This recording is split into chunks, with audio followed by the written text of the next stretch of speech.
Hello, everyone. Welcome back to my channel at the Curiosity Arcade. I'm so excited you're here today, and thank you so much for all your support. Today, I want to dive into one of the most unbelievable accounts of corporate deception I've ever read. The true story of Elizabeth Holmes and her company, Theranos. This is all documented in the gripping book Bad Blood: Secrets and Lies in a Silicon Valley Startup by John Carreyrou. The visionary premise. Imagine a young woman, a Stanford dropout, who becomes the ultimate sensation in Silicon Valley. Elizabeth Holmes was hailed as the next Steve Jobs, complete with her signature black turtlenecks and a deep, commanding voice. Her promise was revolutionary, a device called the Edison. This sleek box was designed to run hundreds of medical tests using just a single drop of blood from a finger prick. It was a vision of healthcare that was painless, affordable, and accessible to everyone. The idea was so powerful, it attracted some of the most influential figures in American history, including former secretaries of state, military generals, and billionaires to her board and investor list. The rise to power. The hype was massive. A traditional blood test is often expensive, slow, and requires large vials drawn from a vein. Theranos promised to make that obsolete. This dream of a one-drop revolution landed Holmes on the cover of Fortune in 2014, with the headline, "This CEO is out for blood." She was featured in Forbes as the youngest self-made female billionaire with a company valuation of $4.5 billion. The iconic photos of her holding a tiny nanotainer symbolized a change that the world was desperate to believe in. The Board of Giants.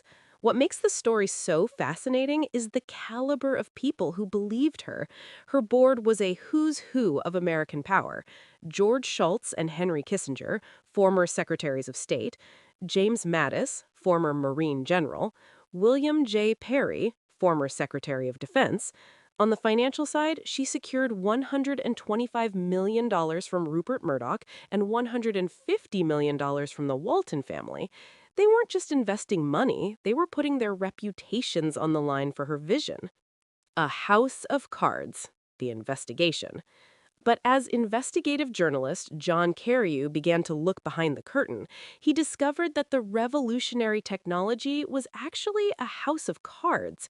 The book details how the Edison device failed to deliver accurate results and how the company went to extreme, unethical lengths to hide these failures from the public.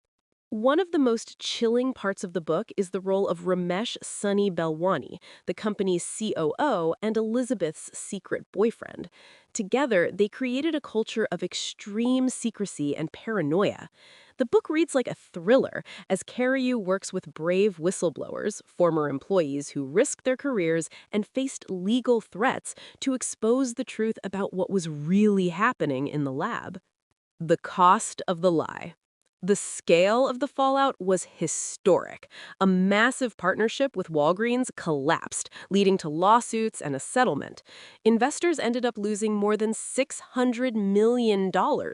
High-profile families like the Waltons and the DeVos families saw hundreds of millions of dollars vanish as the company spiraled towards its downfall. Final thoughts. I highly recommend reading Bad Blood.